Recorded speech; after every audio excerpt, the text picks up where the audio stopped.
think that's a very interesting point you mentioned, and I see that a lot in school and high school children who are getting ready to apply for college. There is such a sudden shift in what their expected outcome is. It again brings me back to where is the fun in learning? I feel like most of us don't learn anymore for the sake of learning. This is not my own words, but experiential learning, hands-on learning, everything's great up to grade 8. After that, great, pack up, and now we got to focus on the exams. And children are growing up very differently today than how we grew up, right? Yeah, I strongly believe that kids need to be bored. Me They too. need to have those opportunities to feel bored, to do things of their own volition, to go take the initiative to do something, and honestly, just to figure it out for themselves. Yeah. I think the biggest takeaways from today's conversation are process, reflect, and just be. Just be, Yeah. yeah. Great. And do things for the sake of doing it. Just because you're hands-on, it does not mean your mind's on. Which I thought, again, was very helpful for me as a teacher.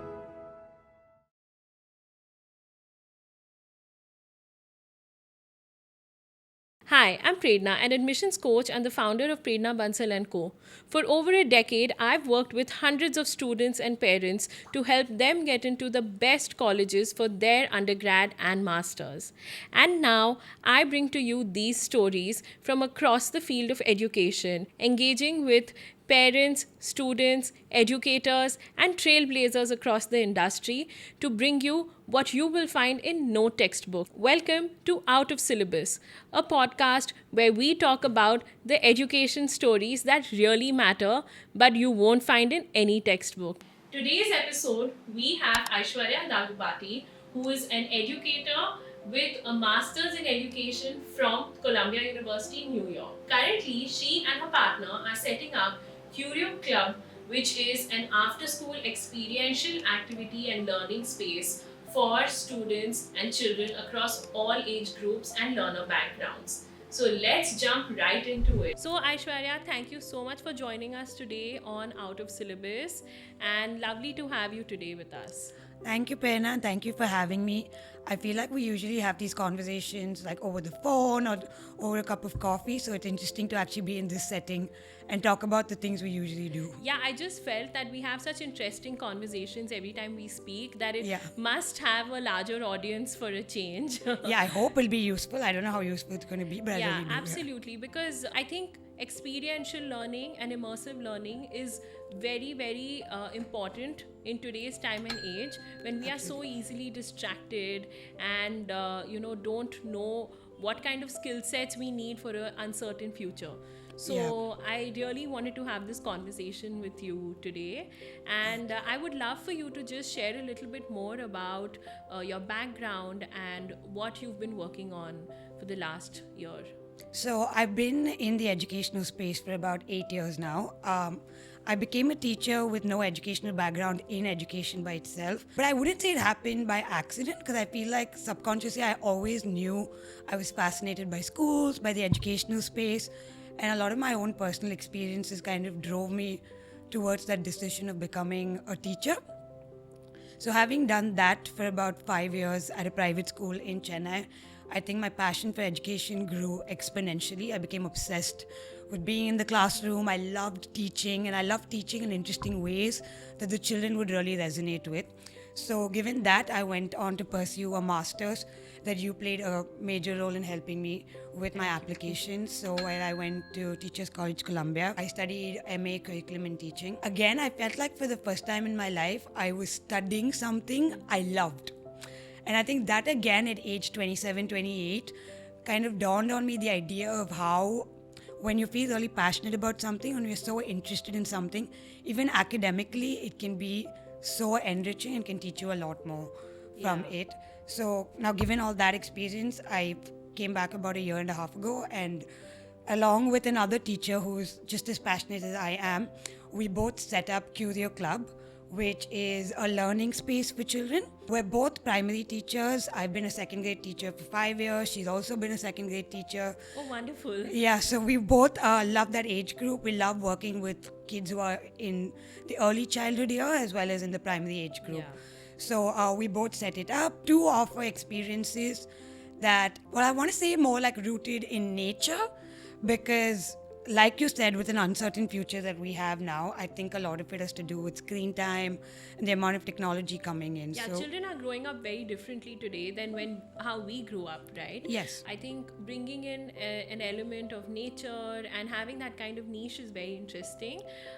So, what do you hope to kind of achieve out of that niche incorporation? that's a great question, because I feel like my partner and I are constantly talking about what we are, because I think that's a question we get as well, because we know we're Curio Club.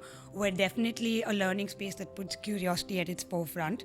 And then when we have conversations, I think we were both able to agree on one idea, which is that in today's rapidly changing world where everything's changing, we feel the essence of childhood itself doesn't change much, but it's still kind of just like weaning away, in a sense where children don't play anymore just for the sake of playing. Yeah. Everything's Playtime is scheduled. I think that's one Every- of the big ones, right? It is everything. Play yeah. dates are scheduled. What they do during playtime is scheduled as well, like you said. So we feel like doing things for the sake of doing. So unscheduled, boring learning, like just being. Just is being so unstructured. underrated. Yes, But plays a very important role in the educational development of a child. extremely. And I Right. think like somewhere kids being bored today also has become very, very rare, because there's instant gratification everywhere. And stimulation. I strongly believe that kids need to be bored. Me They too. need to have those opportunities to feel Yeah. bored, to do things of their own volition, to go take the initiative to do something, and honestly just to figure it out for themselves. Yeah. So yeah, I think that's where it's come from. It's learning for the sake of learning, no outcome, no certificate, no examination to take at the end of it. Play for the sake of playing, art for the sake of doing art. So just at the end of I the day, love the no certificate bit. Yeah. I think that's become a rarity now, you know. Of course, it was on the different end of the spectrum when we were growing up, where Yeah. competition was, very, very high pressure, and Yeah. getting that certificate meant everything. But today, it's kind of on the flip side, where certificates are doled out for just everything, showing up, right? Yeah. So, So it's almost, again, I think almost become transactional in many ways, where like, okay, I do something, what do I get at the end of it? purchase a certificate almost with my time. Yes. And with my involvement. Yeah, which I don't take away the merit it has, right? Yeah. It is definitely beneficial, whether at a certain age, whether if you're applying for something, it's useful for college applications. Absolutely. It's great in profile building, and I'm not taking away from that. But I think kind of inculcating from a young age about doing certain things, especially because we work a lot more with primary age exactly. I learners. think it's also to do with the context of the children that you work with, right? Exactly. What are we teaching at that age, when we're Yeah. rewarding showing up, right? Exactly. So I think, coming back to the grassroots, of education and Yeah. the more touch and feel of it, right? Literally. Yeah. We want them to be out there obviously in Chennai we don't have too many public spaces that are maybe forest based or very like green in a sense, but we do have a couple of parks. We are fortunate enough to find gardens in people's houses who are willingly giving it to us. So literally the touch and feel of the grass, of the bark of a tree, the leaves, plucking a mango from a tree, learning in its truest sense. I mean, that sounds very exciting even for me as an adult, and maybe you should explore some adult programs. Yeah, you'll be as well. surprised to hear when we actually put it out, there are a number of adults messaging us for it, and we were just like, this is not our target audience. Yeah. So clearly our marketing hasn't been great.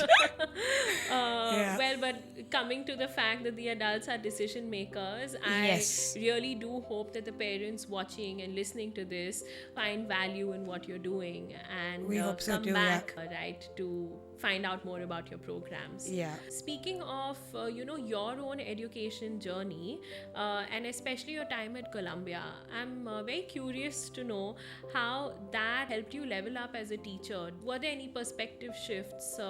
Did you look at education differently? Yeah.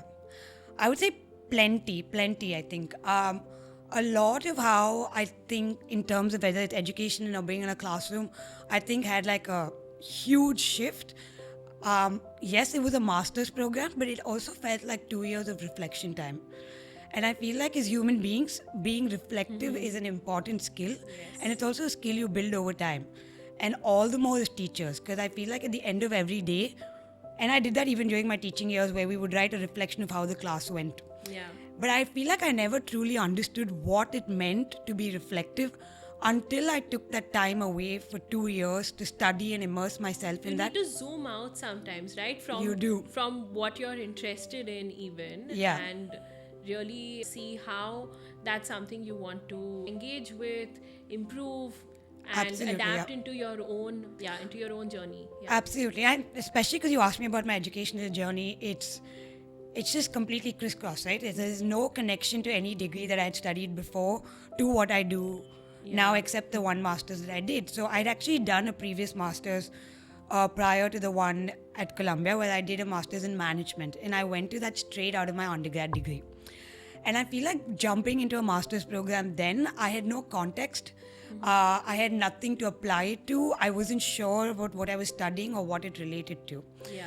But having taught in Chennai for 5 years and then doing a master's program in a course that I felt so passionate about was also why I could be so reflective about it and why I was able to immerse myself in it fully and why I was even able to make that shift because I had a background of, okay, this is what I did, but this is what I could have done.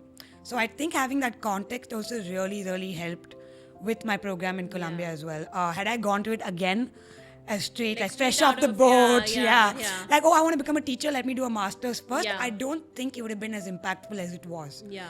I think there were a lot of reality checks in that course, definitely a lot of mindset shifts, as I mentioned, and definitely a lot of things also which made me realize this is great in theory, but it's not going to work in an Indian context. In an Indian context. In the classroom. Yeah. So I think that was one thing I struggled with, constantly finding that connection to an Indian context, having done the course in America. But again, I think if I was reflective about it enough, I could do it. Yeah. Yeah. No, that's amazing. So, coming back to your own journey as a student, what did experiential learning mean for you on the other side of the coin, right? Yeah. So as a student in school, In school, in college, through your own journey, Yeah. how do you feel like experiential learning and immersive learning played a role? this actually takes me back to a really interesting point, right? I feel like experiential learning, hands-on learning have also sort of become buzzwords these Yes. days. And you Yes. kind of see them I everywhere. completely agree. Yeah. You kind of see them Yeah. everywhere, where most schools, and I don't take that away from any educational organization, everyone's kind of paving a path towards getting there, and I think it's very important. But it actually makes me think about this really important thing again. I was able to reflect about through my master's program, about which says that just because you're hands-on, it does not mean your mind's on. Oh, So very which- interesting. Which I thought again was very helpful for me as a teacher, which basically talks about the idea that just because learning is experiential or because you see children engaged in a particular activity Doesn't or mean that you're really learning or taking something away from it. exactly It could just be that you're going through the motions. definitely something that they're getting away from it, but it may not particularly be around a particular what the class is designed around or what you're expecting the child to do. It's Or it may not be to their interest at as all. well, Exactly. right? So it's Yeah, not necessary yeah. that it is the case that it's the best way of learning, it's always going to work. I genuinely believe that one size doesn't fit all. Every individual, you, me, everyone in this room learns in different ways. Yeah. And there's no way that the way you learn, I'm going to learn the same way. So Absolutely not. That's yeah. yeah. So that said, I think going back to my own learning experience as a child, when I was in school, I'd never heard of these words: experiential learning, hands-on We learning. didn't know. We itself, like, I think if someone told us that you can learn through case studies, that was like so exciting to us. I think Exactly. especially as someone who's also done a master's in management abroad, I was so excited that finally they're gonna like story tell and teach. Yeah. And I think also for the first time to find context to what you're learning, right? Yeah, Because I absolutely. feel like case studies again give context. I'm grateful for my education experience. I was definitely what you call a nerd in school, so I excelled academically, but I can't really say I had context to most of what I learned. Yeah. So I think growing up for me educationally, experiential learning in many ways was definitely missing. I wasn't able to particularly relate most of what I learned to a real world situation or experience it in any way. It was very assessment driven. And then do you feel that influenced how you approach education today as an educator? I think largely that's one of the reasons why I became an educator as well, because I excelled academically, like I said. I actually loved studying. I still love studying. Me too. Yeah, I really like studying. Nerds unite. Yes, and I love doing it. Yeah. But I felt that somewhere after a certain grade, and this is actually something interesting that someone recently said to me. This is not my own words, but experiential learning, hands-on learning, everything's great up to grade 8. After that, great, pack up, and now we got to focus on the exams, which is so true because I think most of the schools, and not because they want to, but because of the pressures of standardized testing and then having to get into colleges and the different Yeah. demands it comes with. After a certain grade, like 9, 10, 11, 12, I think the reason for learning itself becomes more focused on testing Yeah, I and think- examination, assessment. I think that's a very interesting point you mentioned, and I see that a lot when I'm interacting with middle school and high school children Yeah. who are getting ready to apply for college. There is such a sudden shift in what their expected outcome is, and in so many cases now, parents are in fact, advancing these expected outcomes at 5th grade, 4th grade. Yeah. For these children. So it again brings me back to where is the fun in learning, Exactly. Because it's trying to have the best of both worlds, but I'm not sure if we're equipped as an education system to kind of offer that yet. Yeah. So I think a very interesting observation and something to think about is how do we transition, this immersive learning and hands-on learning into older classes? Yeah. What do you think? So I strongly believe it should be the way of education throughout school, college, and I also genuinely think we're all lifelong learners, right? Yes. So the reason, and I think when you think again about the purpose of schooling itself, is it really to get into college to find a job, or is there like a much larger purpose Yeah. about learning for life, about being a good human being, contributing to society, and I think understanding those. So somewhere, I think that whole narrative shifts the second children start going into higher grades. Yeah. I don't have much experience of working with learners from higher grades, so I don't want to say too much about it. But if in a utopian world, yes, Yeah. I do think that will shift and immersive learning and all of that will come into place Yeah.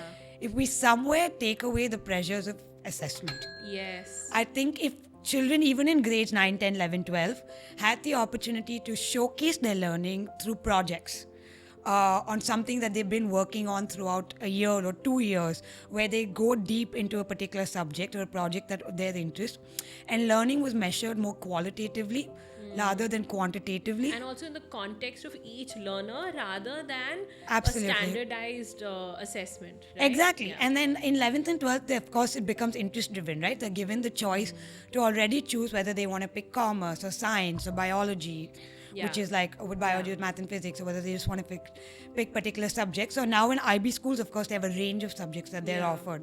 So when it's already interest driven after a certain age, why not make it even more interest driven to how the child wants to learn it, to what they want to showcase as their learning. Yeah.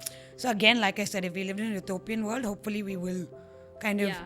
take a step away. I think, I don't know about utopian, but I Yeah. think we're definitely entering an age where parents are also recognizing that, Yes. maybe traditional schools don't offer that same framework or environment that the real world needs today. Exactly. I think a lot of very interesting scenarios where parents are approaching immersive learning differently is by unschooling and homeschooling their children. Absolutely, yes. Right, and maybe taking them on a world tour across 3 or 4 years, encouraging them to have a startup. I think these are also models of immersive learning, wouldn't you say? Absolutely, I would definitely say so. And I think there's a lot more of them, younger kids these days. It's so Yeah. exciting to see take up internships, wanting to really be in the spaces of where work is really happening. Yeah.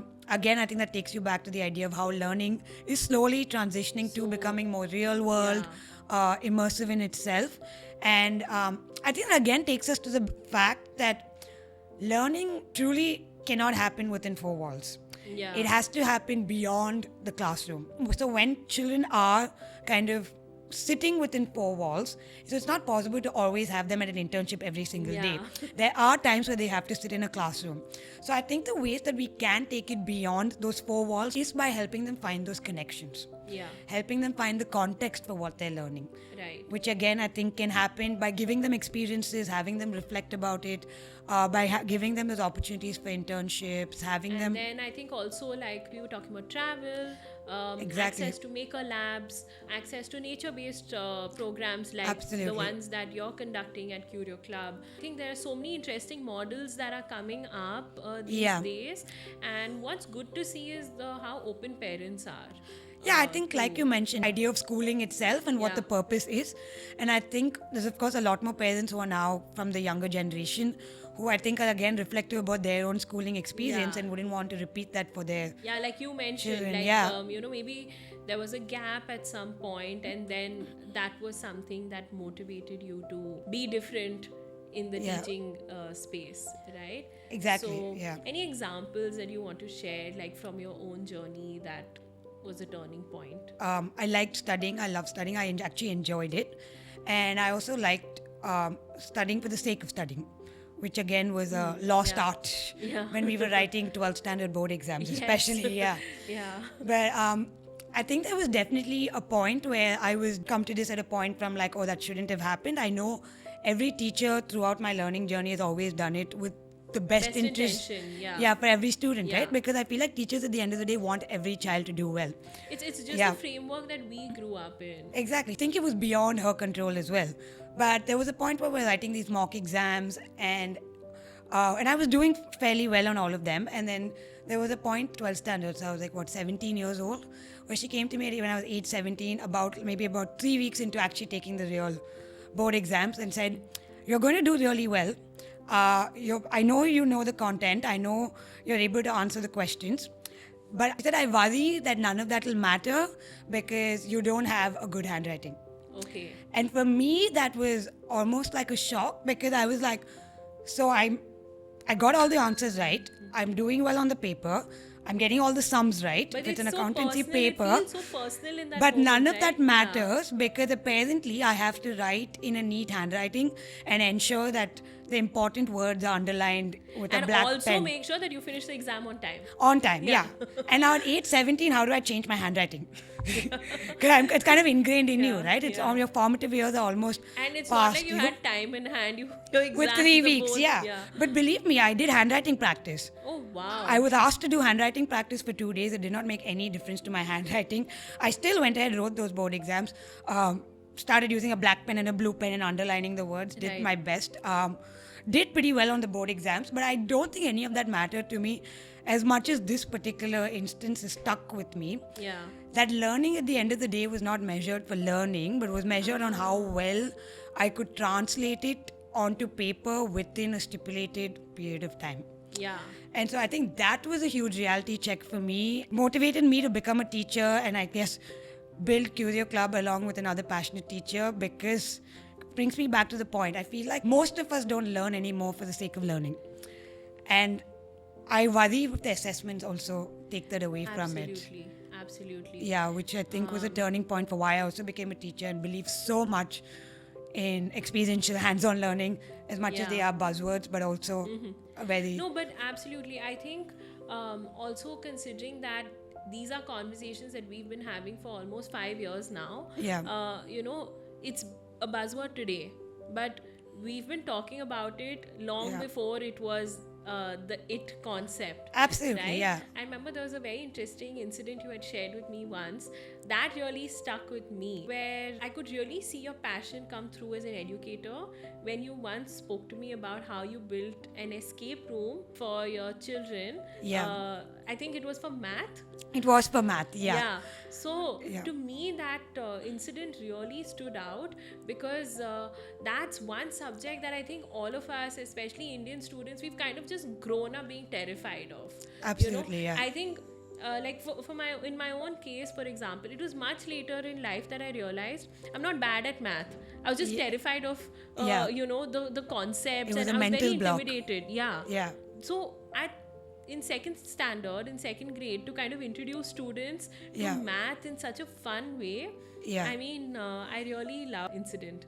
You know, again, I think that takes me back to the idea, and that completely came driven by the second grade students themselves. The reason we built that as well, and it all came up in a conversation. So I think in order for you to facilitate in a classroom, because Yeah. I don't think any of us are teachers anymore, we're just mere facilitators.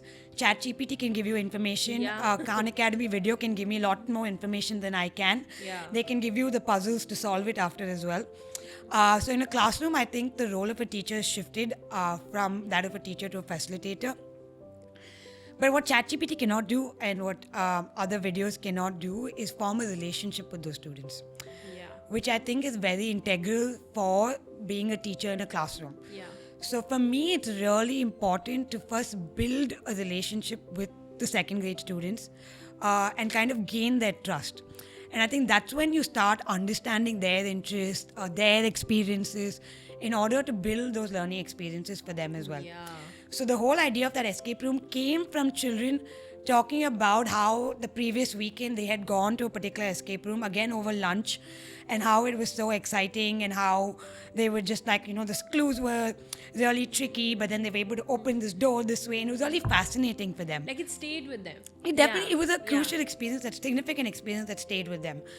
And much like you, I didn't fear math, but I feel like a lot of math growing up didn't make sense to me. Yeah. But when I was in a second grade classroom teaching it, I had so many moments where I was like, oh my God, this makes sense now. As a 25-year-old in a second grade classroom, while I was teaching it to my students, I was like, in my head, I was like, oh my God, this makes sense now. So I didn't want those students to have those moments when they were 25. Yeah. I wanted to make sense to them when they were 7 or 8. So we built it together, that whole escape room, where we split ourselves into groups, and then they went ahead and solved it in groups my for each God. other. And I hope that a lot of them had moments where it made sense to them.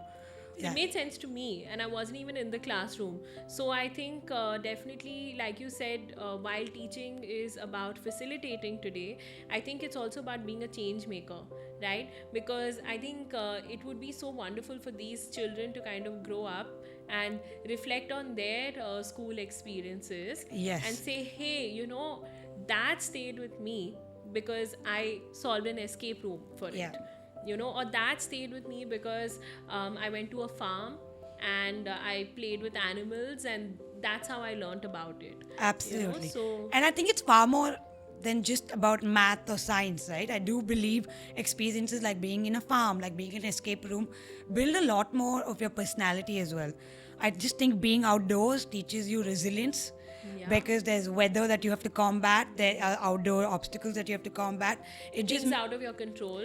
things out of your control, Yeah. but you still have to get on with it. Yeah. Which I think is extremely important for all of us in this world, to be able to be resilient and adaptable. Yeah. I think being able to again build an escape room, it's not going to be an easy task. So it teaches you to be resilient and not give up. Yeah. Because it's not going to be instant gratification. It's going to be clues that may not work and you have to rework again. So I do think these experiences, far more than just being academic, Yeah. dispersing academic knowledge, help a lot more within building personality as well. No, I was just going to say, and like you said, right, like a particular incident like when growing up may have stayed with you. I think we've all also had favorite teachers growing up, right? Yes. Yes. And we tend to love a particular subject because of that teacher, most times. Yeah. I know that's happened for me. I know I used to love history and geography because there was one teacher that I was just fascinated by. And every time she came into the classroom, I was just in awe of her.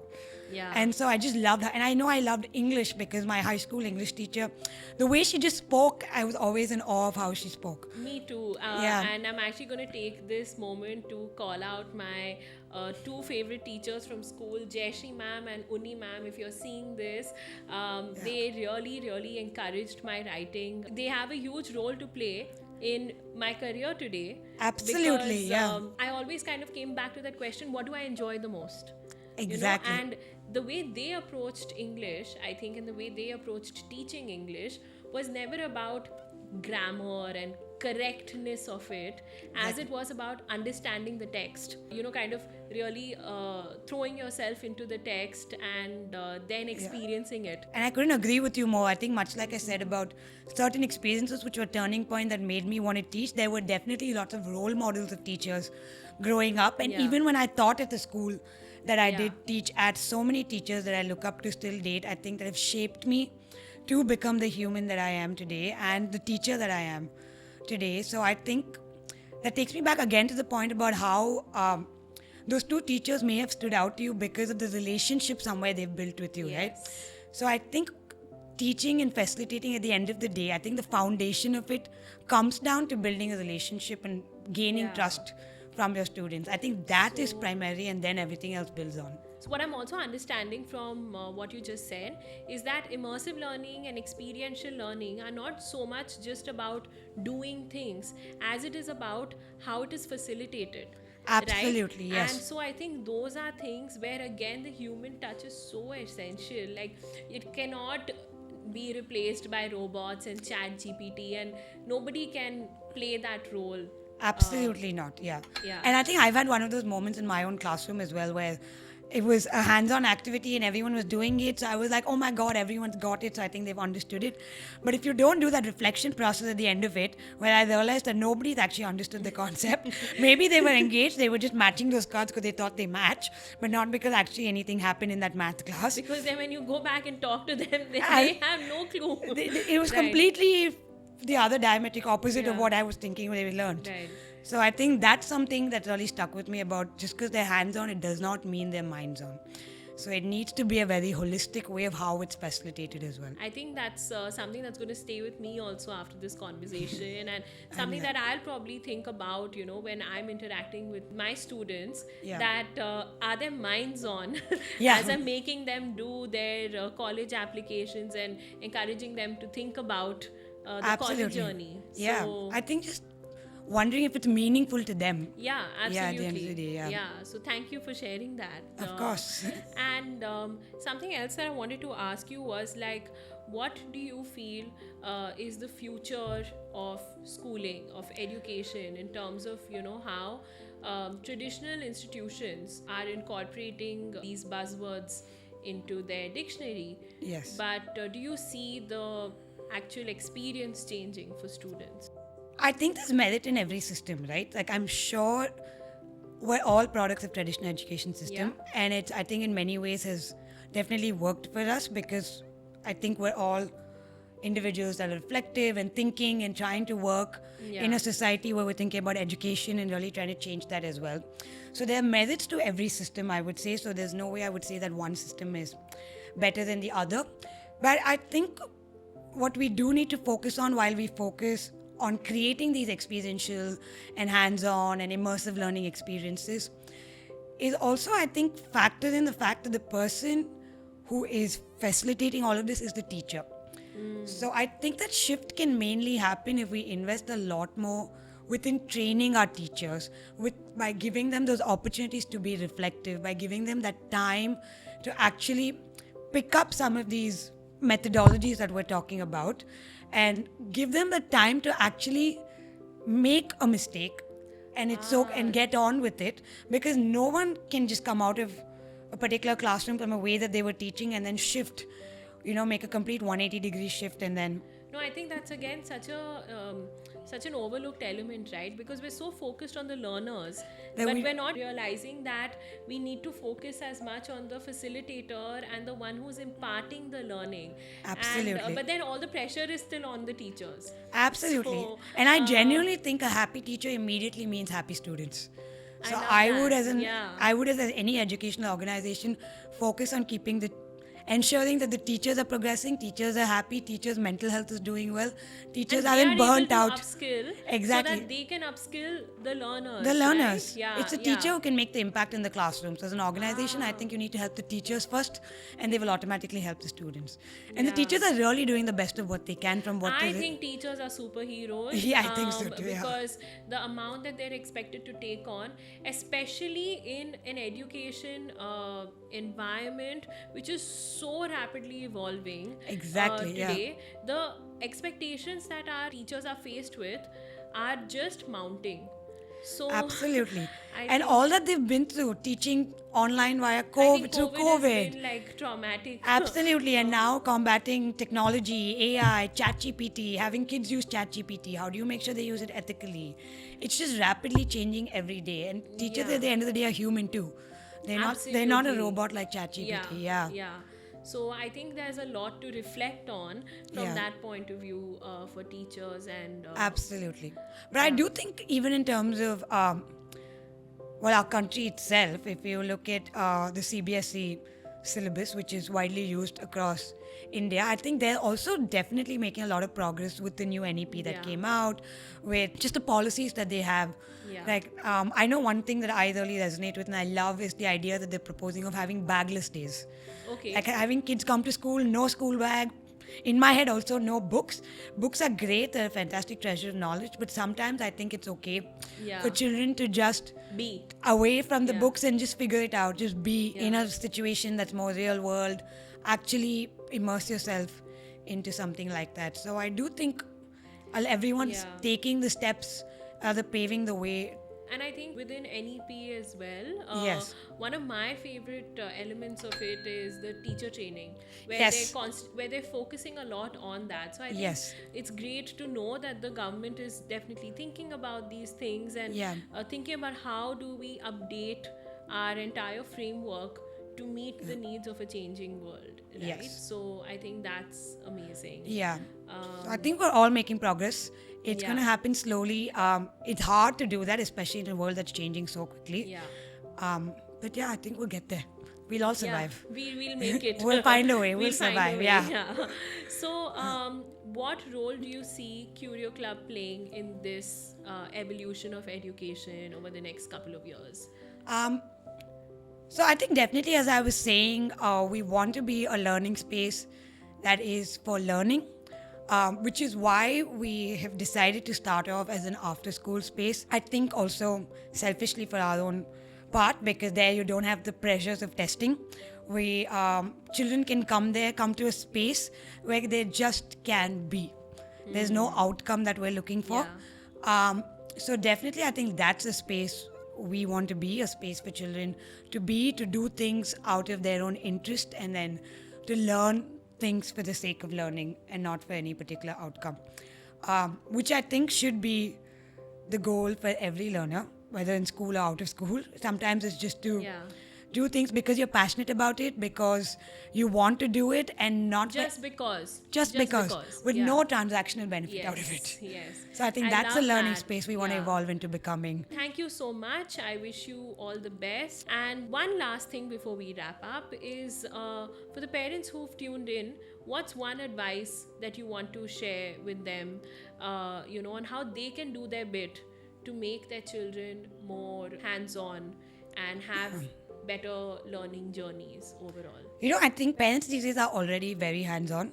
They are very involved with what their children are doing. I think some parents have far more knowledge than I also do when it comes to certain educational, whether it's pedagogies, methodologies, summer camps, schools. Without the masters? Without the Yeah. masters, I think they're far more than I do. I think parents these days are very invested in their children's journey. I think in today's, like we discussed, very overly scheduled world, to allow for time in their day, to give them opportunities for unstructured time. Just Yeah. let the children be. It's okay if they get bored with no screens, nothing. Just give them time. And I know parents want to do that as well. They want to be able to give their children unstructured time outdoors. But I would say maybe just not overscheduling their timetables from one class to the other. Just let them be. And I think a lot more can come from those moments of just being than from a moments in a math or debating class. I actually completely agree, and I think that applies to students across all age groups. In fact, even when I work with students on their college applications, while we're doing profile building and activity scheduling and all of that, I always try and ensure that we have at least some downtime Yeah. where they can just chill and process the fact that they're applying to college or getting ready for college, rather than just going through the motions. So Absolutely. I think it's And I think, like you important. said, time to really process and reflect what they're doing and why Yeah. they're doing it. So I think the biggest takeaways from today's conversation are process, reflect, and just be. Just be, Yeah. yeah. Great. And do things for the sake of doing it. Well, thank Yeah. you so much, Aishwarya, for being with us here today. Thank you. And Thank you. really immersing yourself into this conversation. I really enjoyed having this chat with you, and all the best for the future. Thank you. Thank you, Prerna. Thank you for giving me the opportunity to be reflective on this couch as well. And I really enjoyed having that with you. Thank you. Thank you.